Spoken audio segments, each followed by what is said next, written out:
Hi, everyone. Welcome to my live stream. I'm so glad that you're here. I appreciate your being here to spend a Saturday afternoon with me. Today, we are going to be going over some of the plants I got in my last shop with me at Home Depot. If you haven't seen that video, I have a link for it down below. But I picked up a few plants there. I'm also going to share with you remember some of the plants that I showed you my last live stream that had trouble with spider mites? Well, they are recovering, and I've got them to show you in a couple of propagations too. So before we get started, make sure you hit that like button on below the screen here, and drop in the chat here where you're all at. I know that Lynn was the very first one here. Thank you so much, Lynn, and Victoria in Las Vegas. Hi, Carol from Ohio. Lisa, Deborah, Esan, Freddie, AKS, yes. Hi, everyone. I appreciate so much your being here. I've got my Instagram handle there that you can, if you're not following me on Instagram already, please do so because I do share quite a bit there as far as updates on my plants and what I'm up to and where I'm at and all of that stuff. So make sure that you follow me there. So let's get started. I have first, if you saw the thumbnail, you probably could make out what I had holding in the thumbnail picture. And this is the Ficus taniki that I was looking at there at Home Depot. They had these 6-inch pots for $7.95. Let's see, everything's backwards on this camera now. $7.98 rather. And this is actually the best one, I think, because look at the leaf size and look at the variegation. It has one here that's like a half moon. Look at that. Isn't that cool? Hi, Lisa from Phoenix. Yeah, you're right here. Ooh, I'm dropping soil all over the place. Tracy from Kentucky. Jewel, you're also in Phoenix. Girl, I saw you were at a plant stand yesterday. You got some good stuff, didn't you? I wasn't able to make it up there. But I got this Ficus taniki, which is also from the plant stand, Jewel. And this is just beautiful. It's a small one. I already have one that's a little bit bigger in like an 8-inch pot, but I just couldn't pass this one up. It was so cute. I love the variegation on the leaves, and you know, I can always use another one, so that's okay. Now, I am trying to fill up my balcony again. You know that I lost a bunch of plants out there, so I'm trying to fill up the balcony, and I saw this aloe, and it's called, it's an aloe hybrid, Starry Night. If you hear Rosie barking, she was in here, and she was restless. We let her out, so now she's barking. Sorry about that. I'm Maggie May from Missouri. Hi, hon. Deborah from California. You hear Rosie? Oh, I'm going to get that little dog. So this is called Starry Night. Isn't it pretty? And it's got some tinge right here on the little spikes, and the spikes are spiky. This is not a soft one. This is a spiky one. But this was only $6.98, and you know, it's a good size. It's actually, it has a pup there too. So I have not repotted this one yet. The soil is actually pretty good. I think I'm just going to give it a watering, but I thought yeah, it's got a crack here on the pot, so I may need to repot it anyways into something else, or maybe just, you know, do it the old Cuban way and put some duct tape there or something like that to cover it up. But I forgot to tell you, the Ficus taniki, I did repot in new soil because it was very wet, first of all, and it was very dense soil. So I took it all out, took all the soil out, and put some fresh soil in there for that one.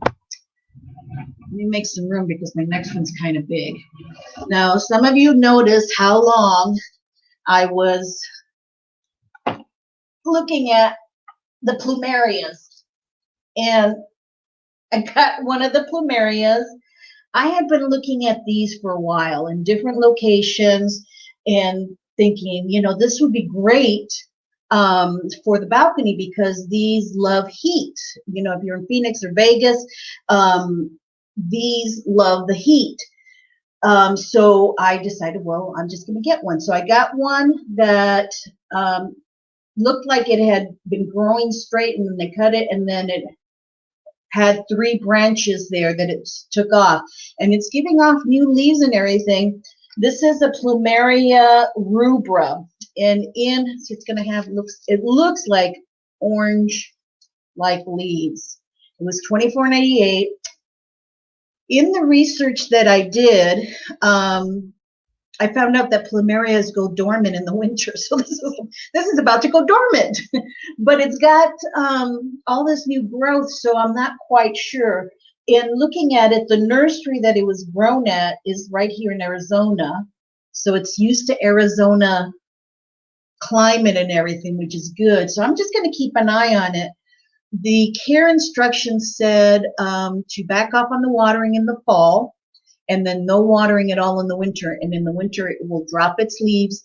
And then in the spring, it'll start showing new buds of growth and leaves. And then I can fertilize it. If I want it to bloom, I got to give it something with high phosphorus. Phosphorus in the fertilizer will help bloom, create blooms in it. So I'm just going to keep an eye on it. I really didn't have any idea that these go dormant in the winter. For some reason, I thought that, you know, they just grew year round. But anyways, the blooms on these are actually the flowers that they use on leis in Hawaii. So these are tropical type plants that thrive on heat. They do need to be brought in on, they're everywhere now. They do need to be brought in if your temps get down to 30, which here in Phoenix isn't that often, but we do get some days, few days there in January sometime, that they get down into 30s. And when that happens, I'll do one of 2 things. I'll bring plants in, real sensitive ones, or use a frost cloth to cover them, or very thin sheet.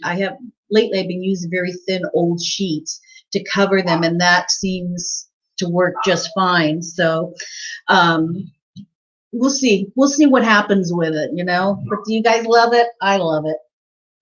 It's going to be great. Now these in the ground says it grows up to 12 to 20 feet.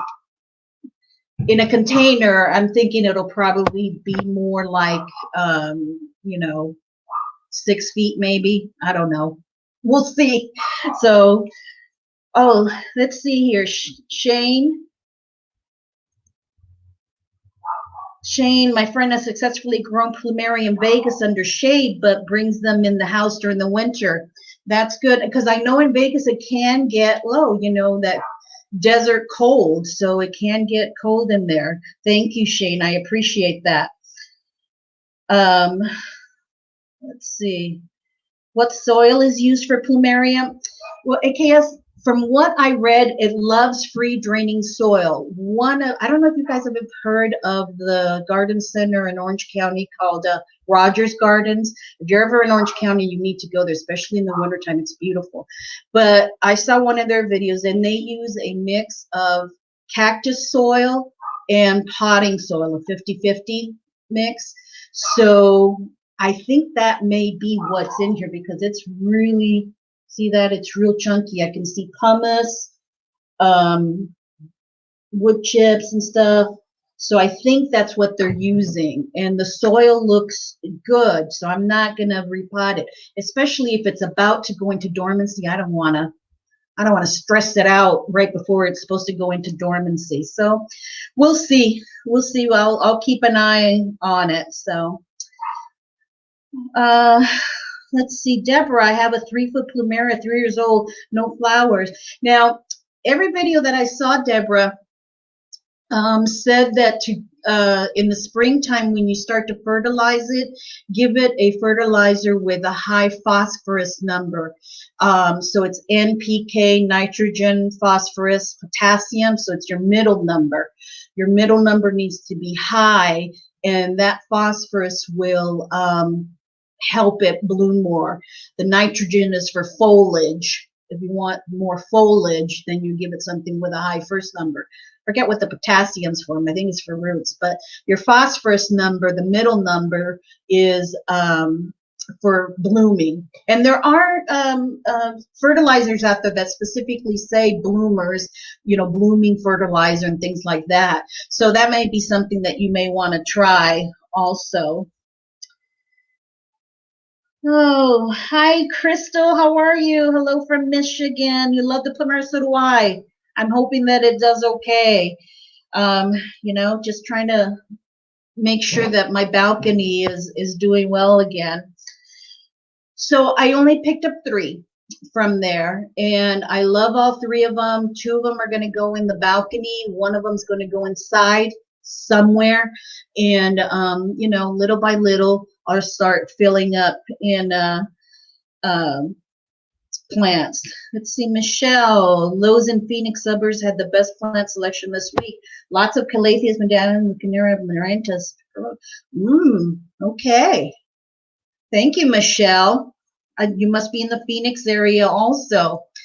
Yeah, and you know, I noticed that wholesalers must supply everyone here because I noticed that the same plants kind of go out to all of the nurseries, and when I'm seeing them in their Instagrams and stuff, I follow a lot of local nurseries on Instagram.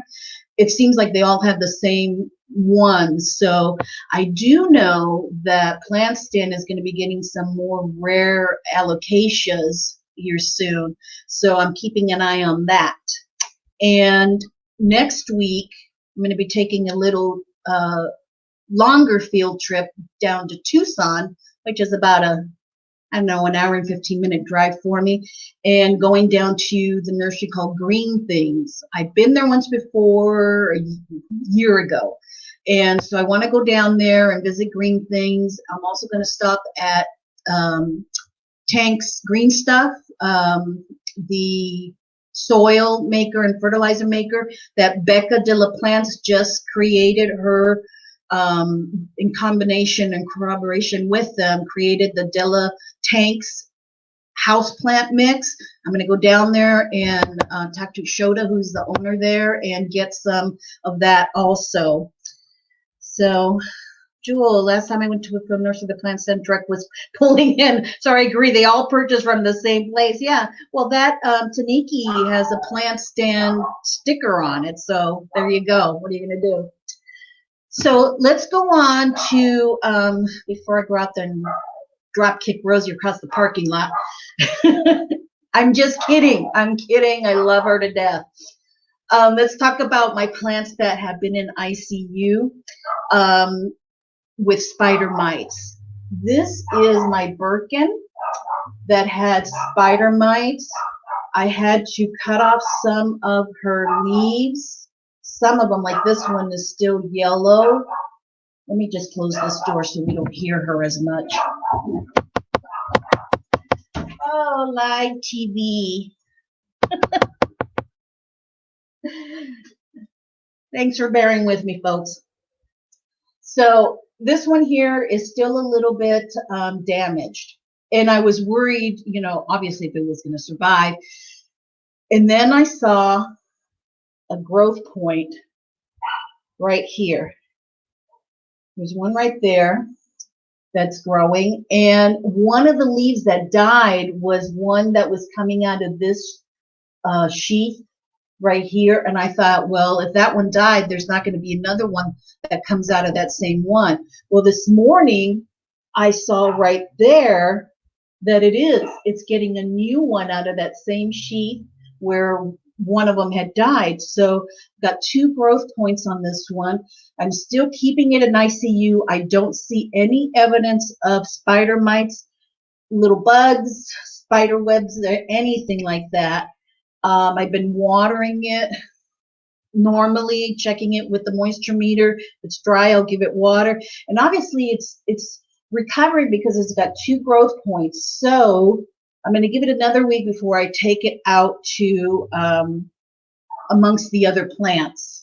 So now the other one, that was among the spider mite infestation is this little Ficus bonsai that I had gotten a while back at IKEA. And I had cut it back hoping that it would get new growth, and that's when I saw all the little webbings and stuff right in here in the center trunk.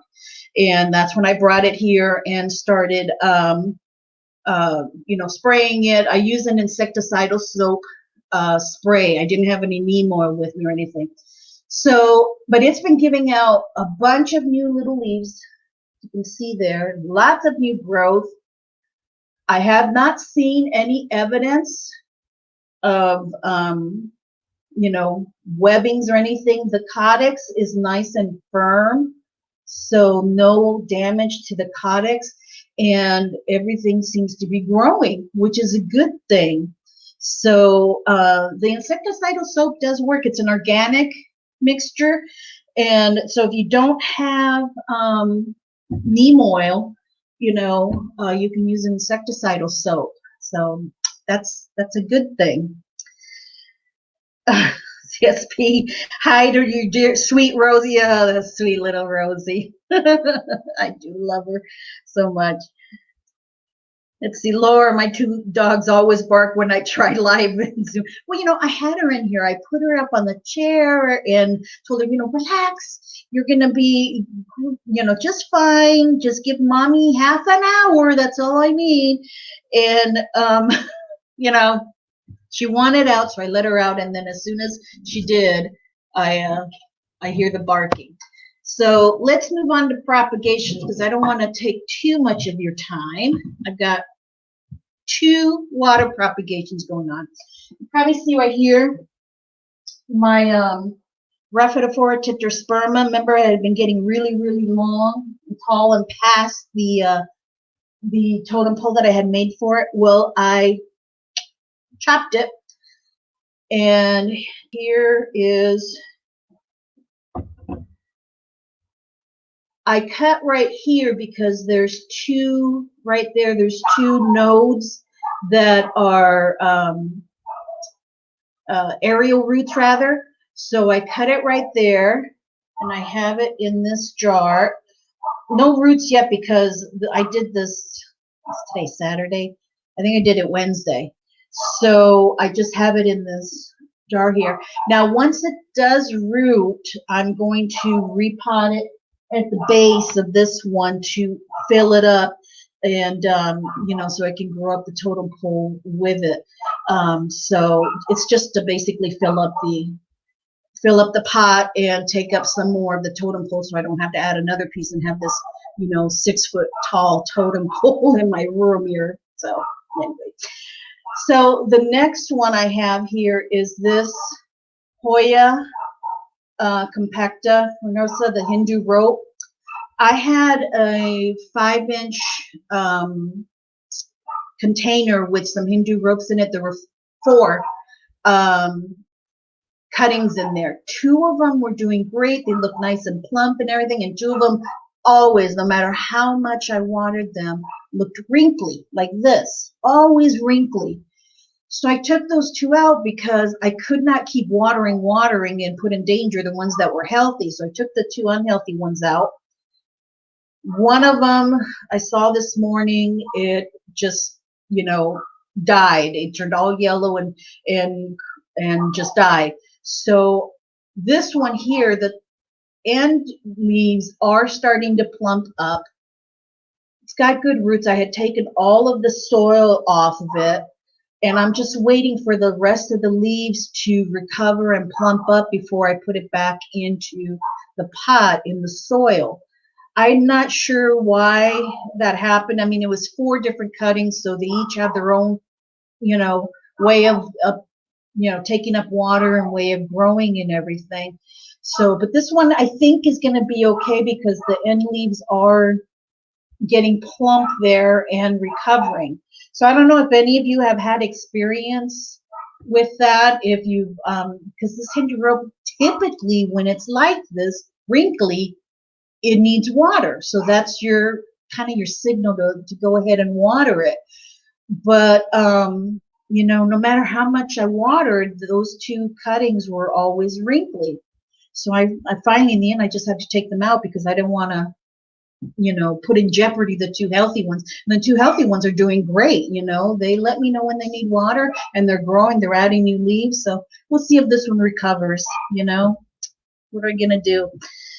Oh, see, Heather from upstate New York. Hi. And Heidi from Tucson. I'm going to be down in Tucson next week. And Deborah's, is this similar to Desert Rose? Do you mean the Plumeria? As far as dormancy, yes, I do have a Desert Rose. I do know that the Desert Roses go into dormancy over the winter. And from what I've been told, you basically stop watering them November through February. So that's what I'm going to do. I watered it last week, but I notice it's already starting to drop leaves, my Desert Rose. It's healthy. The Codex is fine, but it's starting to drop leaves. So that was probably the last watering I'm going to give it. And I just have it in my east-facing window where it gets bright indirect light. I'm just gonna leave it there. So let's see. Hi from California, Melanie. Hello, honey. Yes, Victoria girl, thank you. Can we get some thumbs up for Kratos, says Carmen and Rosie? Thumbs up for Rosie. She's quiet now. Thank you, hon. I appreciate you. So let's see. And it is getting better weather. Yes, more pleasant weather now. I think we've seen the last of the 90s here in Phoenix. Today was going to be 86, I think. And the next couple days, we're actually going to have a cold spell. It's going to get down in the upper 60s. So I'm going to have to break out my sweater or something. But yes, finally, in the evenings are wonderful. I haven't run my air conditioner now for a couple of weeks. And I have my windows open and my patio door open just to let, you know, fresh air in. And especially in the evening time, it's just wonder. I don't have to run the air conditioner anymore. So friends, we're at about almost 25 minutes now. Those are the plants that I got at Home Depot. I'm probably going to get some down in Tucson because, you know, I don't want to go all the way down to Tucson and come back empty-handed. So I'll probably pick some up there. I may do another live stream. I'm not sure yet. I do have some more videos in mind to share with you as far as I'm going to be revitalizing or renewing some potting mix that's been used before, and what I do in you know, kind of revitalizing that and reusing that, because potting soil can be expensive, isn't it, friends? So I'm just going to do a video on what I do to kind of revitalize that, even though I do buy some of the, you know, real quality mix, and I do want to try that Della Tanks potting soil for houseplants. That sounds really good. So, you know, I'm going to try that. So thank you so much, friends. And if you like this type of content, I also have, if you want to consider joining my membership subscriptions, there's a little join button down there that you can watch little video. You get some extra content of, you know, as far as exclusive videos, discounts on my items and such. So you can look at that too, but I will always be doing content on this channel for you guys also. Make sure you see me on Instagram.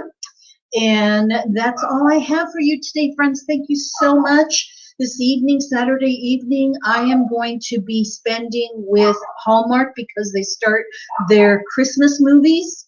I know, till the end of October, but I am going to be spending it with Hallmark and Christmas movies. You guys do that? Do you guys watch the Hallmark channel for Christmas? That's about the only time I ever pay to stream the Hallmark channel, is watching it on during the Christmas time. So thank you so much, friends. Have a blessed day, and I will see you in the next video. Bye-bye.